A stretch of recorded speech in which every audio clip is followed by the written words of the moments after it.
Hello बच्चों, कैसे हैं आप सभी?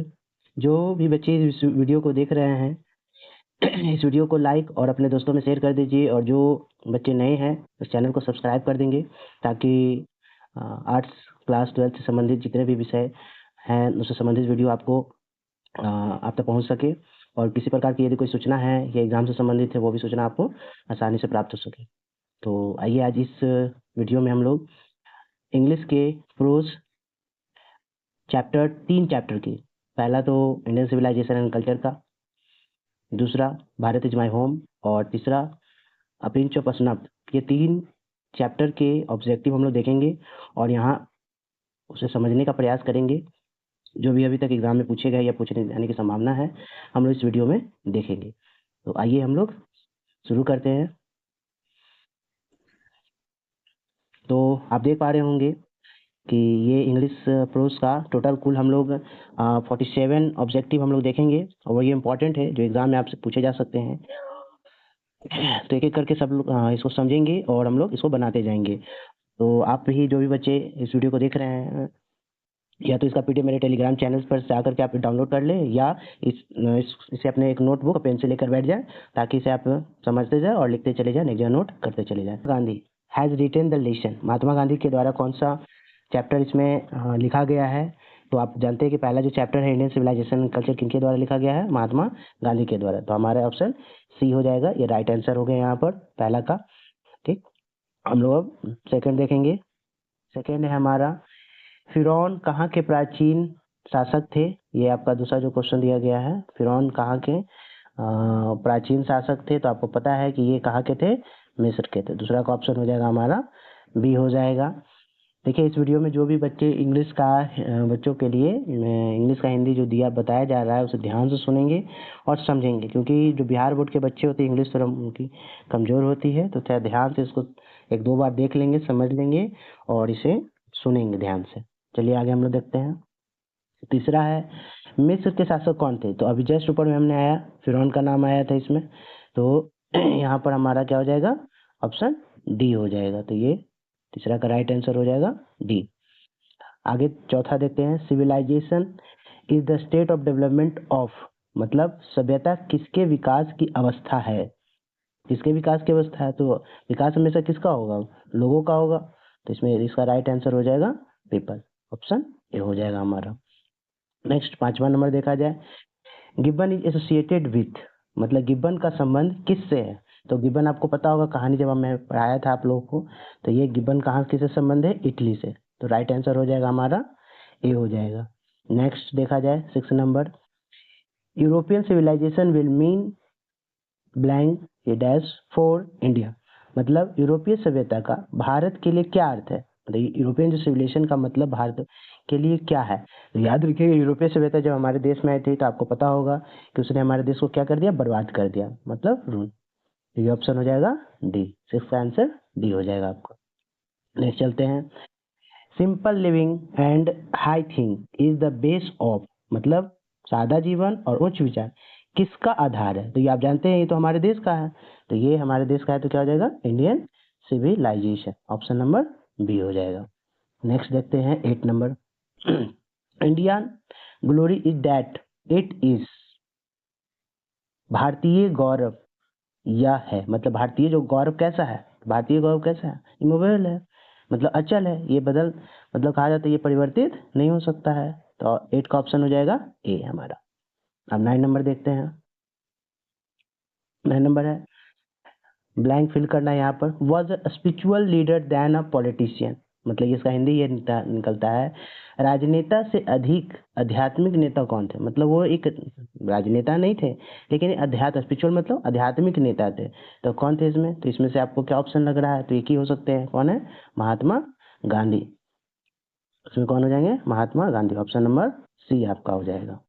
तो 10 नंबर आते हैं।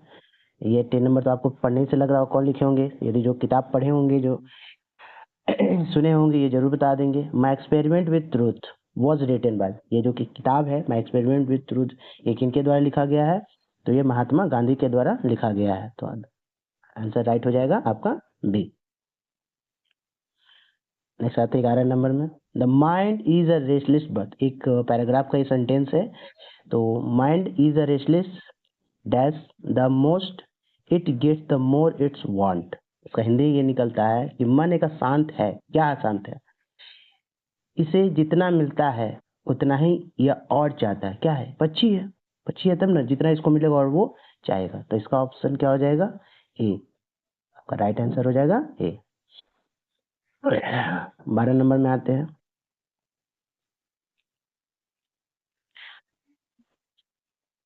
Plain living and high thing is the motto of. इसका हिंदी ये निकला, सादा जीवन और उच्च विचार किसका आदर्श वाक्य है? ये वाक्य मतलब किसका है? इसमें दार्शनिक फिलोसफर का नाम पूछा है। तो ये आपका कहाँ? वेस्टर्न कल्चर का हो जाएगा। किसका हो जाएगा हमारा? किसका हो जाएगा? आपका वेस्टर्न कल्चर का हो जाएगा आपका। तो ये ऑप्शन इसका राइट आंसर हो जाएगा हमारा A. Is a right answer. 13 नंबर आते हैं, sacrifice is the soul aim of our. त्याग हमारे मतलब त्याग जो हमारा है एक मात्र लक्ष्य है। ये त्याग हमारा, यदि हमारा त्याग करने का एक मात्र लक्ष्य क्या है, तो त्याग हम लोग किस लिए करते हैं? अपने अधिकारों के लिए। तो आंसर इसका राइट हो जाएगा सी।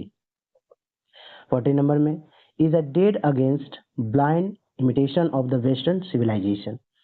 मतलब इसका ये हुआ, पश्चिमी सभ्यता के अंधे अनुकरण के विरुद्ध कौन थे? मतलब पश्चिमी जो सभ्यता थी उसके खिलाफ कौन थे इसमें? तो कौन थे? जो पहला चैप्टर में आता है महात्मा गांधी का नाम, तो हमारे गांधी जी, राष्ट्रपिता गांधी जी। नेक्स्ट आते हैं 15 नंबर में अपना,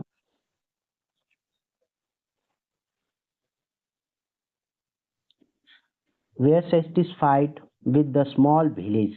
तो छोटे गांव से कौन संतुष्ट है? तो छोटे गांव से हमारे संतुष्ट हमारे पहले के पूर्वज थे। हाँ, तो गांव में लोग गांव से शहर की ओर चले आ रहे हैं। इसका राइट आंसर हो जाएगा आवर एंसेस्टर, मतलब हमारे पूर्वज। Is a right answer. Next हम लोग देखते हैं 16 नंबर में, has civilization taught us to be more toward one another। क्या सभ्यता ने हमें एक दूसरे के प्रति अधिक होना सिखाया है? तो सभ्यता से हम लोगों ने क्या सीखा? मतलब हमें एक दूसरे से फ्रेंडली, मतलब हमारी जो खुद की जो सभ्यता है वो हमें क्या सिखाई है? मतलब एक दूसरे से प्यार, फ्रेंडली रहना। क्योंकि इसमें बाकी जो सीट है देखने का ऑप्शन, ये आप ऑप्शन से भी इसको बना, इनेमी, दुश्मन, एंग्री, गुस्सा, अपसेट, ऐसे ये नेगेटिव है। लेकिन फ्रेंडली क्या है? हमें सिखाता है फ्रेंडली रहना सिखाया, क्योंकि हमारी जो सभ्यता है कभी भी हमें एक दूसरे से लड़ना नहीं सिखाती। 17 नंबर है, our ancestor enjoyed that's rule. मतलब हमारे पूर्वजों ने शासन का आनंद लिया है। कहाँ आनंद लिया? होम में, घर में। ठीक है, कहाँ लिया है? होम में लिया है। तो यह हो जाएगा होम रूल। याद रखिए, क्या याद रखना है? तो सी इज राइट आंसर। 18 आते हैं, गांधी जी वेंट टू चंपारण। आपको ये तो पता होगा, कई बार बहुत पहले से आप लोग पढ़ते आ रहे हैं। गांधी जी चंपारण कब गए थे? 1917 में। तो C is right answer. The past is, अतीत कैसा था? तो हमारा जो अतीत रहा है आपको पता ही होगा, हमारा जो अतीत काफी एक अलाइव था, जिंदा था और गतिशील था। मतलब हमारा जो पास्ट रहा है वो अलाइव रहा है। ऑप्शन नंबर क्या हो जाएगा हमारा? ऑप्शन नंबर यहाँ हम लोग का हो जाएगा बी, अलाइव और डायनेमिक रहा है। कैसा रहा है? अलाइव और डायनेमिक रहा है। बी नंबर, सॉरी 20 नंबर में आते हैं, when did doctor Hussain deliver this speech. मतलब दूसरा चैप्टर है आपका Bharat is my home, doctor Zakir Hussain के द्वारा जो लिखा गया है। तो ये जो भाषण दिया गया है भारत के बारे में, भारत के, तो ये भाषण कब दिया गया? ये इनके द्वारा जो भाषण दिया गया, तो आपको याद होगा कि जब वो भारत के राष्ट्रपति का शपथ ले रहे थे तो उसी समय ये स्पीच दिए थे। तो C is the right answer. 21 नंबर में 21 में आते हैं, doctor Zakir Hussain was born in. Zakir Hussain का जन्म कब हुआ है? तो ये आपको याद रखना है 1897 में हुआ है। और इनकी मृत्यु की बात है नेक्स्ट 22 नंबर क्वेश्चन में है, तो 1969 में। कब हुआ है? 1969 में। B is right answer. और इनका जन्म कहाँ हुआ? तो इनका जन्म आपको याद रखना है कि ये हैदराबाद में इनका जन्म हुआ है। तो D is right answer. Next question में हम लोग आते हैं। आप जो भी बच्चे इस वीडियो को देख रहे हैं काफी ध्यान से सुनिए, समझेंगे और अधिक से अधिक इसका ऑब्जेक्टिव के लिए कम से कम कहानी जरूर पढ़ लेंगे, रीडिंग जरूर डालेंगे। ठीक है, नेक्स्ट क्वेश्चन हम लोग आते हैं 24 नंबर। 20 नंबर फर्स्ट क्वेश्चन आपका दे रहा है, doctor Radha Krishnan explain exceptionally, means ये निकला डॉक्टर राधा कृष्णन ने असाधारण रूप से क्या समझाया है, मतलब क्या कहा है, मतलब जो अपने बारे में जब वो लिखते हैं भारतीय सभ्यता के बारे में क्या बताया है, तो उन्होंने भारतीय दार्शनिकता को मतलब इंडियन फिलोसफी के बारे में उन्होंने बताया है। तो याद रखिएगा, इसमें ABCD नहीं लिखा है, लेकिन ये आपका ऑप्शन बी हो जाएगा। नेक्स्ट है, doctor Hussain enter the office with 25 number का हिंदी ये निकला कि डॉक्टर हुसैन ने कार्यालय में किस भावना के साथ, जब वो राष्ट्रपति शपथ का मतलब शपथ ले लेते हैं तो अपने ऑफिस में जाते हैं तो किस भावना के साथ वो, तो आपको पता होगा कि उनके भाषण से ही है कि वो पूरे अपने आप को देश के प्रति निछावर कर देते हैं। तो ऑप्शन इसमें हो जाएगा टोटल डेडिकेशन के साथ ये इंटर किए थे अपने ऑफिस में। 26 number, as the president doctor Zakir Hussain advocate for the growth of, means राष्ट्रपति के रूप में उन्होंने किसके विकास की वकालत की थी। एक राष्ट्रपति को किसका मतलब एडवोकेट होता है ना, वकालत करना। तो जब वो राष्ट्रपति बने तो वो सिर्फ अपने बारे या किसी एक क्षेत्र की तो नहीं बात किए थे, वो तो पूरे देश की बात किए थे, मतलब पूरे राष्ट्र के विकास की उन्होंने इसका समर्थन किया था, सपोर्ट किया था और चाह भी था। इसलिए ऑप्शन क्या हो जाएगा, the whole nation, option number B. 27 number में आते हैं, power should be use only, मतलब शक्ति का उपयोग केवल किसके लिए किया जाना चाहिए। तो सिंपल सी बात है, हमेशा एक नैतिक पर्पस के करना चाहिए, मतलब मोरल पर्पस के लिए किया जाना चाहिए। तो ऑप्शन क्या हो जाएगा, आपका ऑप्शन बी हो जाएगा। 28 नंबर में, doctor Zakir Hussain took the oath as, किस चीज की वो शपथ लेते हैं, तो वो शपथ किसकी लेते हैं, तो वो याद रखना है प्रेसिडेंट का, राष्ट्रपति का। 29 नंबर में आते हैं, भारत इज माई होम किसके द्वारा लिखा गया है, तो आपको याद हो किसके द्वारा, ये तो राइटर का नाम ही आपसे पूछ रहा है, डॉक्टर जाकिर हुसैन के द्वारा ये लिखा गया है। 30 नंबर में हम लोग आते हैं, doctor Zakir Hussain took the oath of loyalty to the, doctor Hussain ने किसके प्रति वफादारी की शपथ, लॉयल्टी टू द मतलब जो शपथ है किसकी वफादारी के प्रति, तो याद रखिएगा भारतीय संविधान जो बाबा भीमराव अम्बेडकर के द्वारा लिखा गया है, क्योंकि बिना संविधान का कोई देश नहीं चलता। 30 नंबर 1, तो ये अगला जो क्वेश्चन आया है आपका, ये प्रोज का 3rd चैप्टर है, मनोहर मालगोनकर के द्वारा लिखा गया है। ये the snuff of pinch of snuff, ये जो चैप्टर है लिखा गया है, जिसमें एक ऑथर के मामा जो आते हैं उन्हीं का नाम है नानू काका। जिससे एक सवाल ये पूछा गया है, नानू काका वाज इंस्टॉल्ड इन, मतलब नानू काका कहाँ, नानू काका जब आए थे तो नानू काका को कहाँ ठहराया गया था, तो आपको पता है कि नानू काका को लेखक के बेडरूम में ही ठहराया गया था, मतलब ऑथर बेडरूम। तो ऑप्शन क्या हो जाएगा, सी हो जाएगा। नेक्स्ट क्वेश्चन में हम लोग आते हैं। नेक्स्ट क्वेश्चन है, the author has taken, leave की बात है तो कितने दिन की छुट्टी वो लिया था, उसमें लेखक ने कितने, तो इसमें आपको पता है 2 दिनों की, कितने दिनों की छुट्टी वो लिया था, 2 दिनों को छुट्टी लिया था। 33 में आते हैं, नानू काका saw that the secretary treated them coldly because they had not gone in। यहाँ देखिए, इस पास एक कहानी आप जब पढ़े होंगे तो काफी मजा भी आया होगा सुनने में, तो इसका हिंदी में बता दूं, नानू काका को लगा कि सेक्रेटरी ने उसके साथ बुरा व्यवहार किया क्योंकि वो किस में नहीं गए थे, मतलब सेक्रेटरी उनके साथ मिसबिहेव किया, सही से उनसे बात नहीं किया। आखिर उन्हें क्या ऐसा लगा, किस मतलब क्या किसके साथ वो नहीं गए थे या क्या लेकर के वो नहीं गए थे, तो यहाँ पर ऑप्शन के अनुसार हो जाएगा वो एक बड़ी गाड़ी मतलब में नहीं गए थे, शायद इसीलिए वो बड़ी गाड़ी में जाते तो उन्हें रिस्पेक्ट मिलता और शायद हो सकते हैं जो मिनिस्टर से मिलने गए थे उनसे मिलने को भी मिल जाता। Next 34, Nanu Kaka was coming to Delhi, Nanu Kaka was coming to Delhi, Hindi ये निकला नानू काका दिल्ली क्यों आ रहे थे, तो आपको पता है कि उनकी मम्मी, लेखक की ऑथर की माँ ने ही कहा था कि टू सी सम मिनिस्टर, मतलब कुछ मंत्रियों से वो मिलने के लिए दिल्ली आ रहे हैं। 35 नंबर में, नानू Kaka was author, Nanu Kaka was author मतलब नानू काका जो थे लेखक के क्या थे, मैटरनल अंकल थे, इसलिए यह नंबर ऑप्शन हो जाएगा आपका। 36 नंबर में, नानू काका ट्रेवल इन, आपको पता होगा जब कहानी शुरू पढ़े होंगे तो नानू काका तो 3rd क्लास का टिकट था, लेकिन वो ट्रैवल किस में करके आए थे, 2nd क्लास में, जिसके चलते शायद टीटी उनको पकड़ा भी था। वो स्टार्टिंग में जब आते हैं तो काफी देर के बाद वो अपने मनोहर मालगुनकर के साथ वो स्टेशन से बाहर मिलते हैं।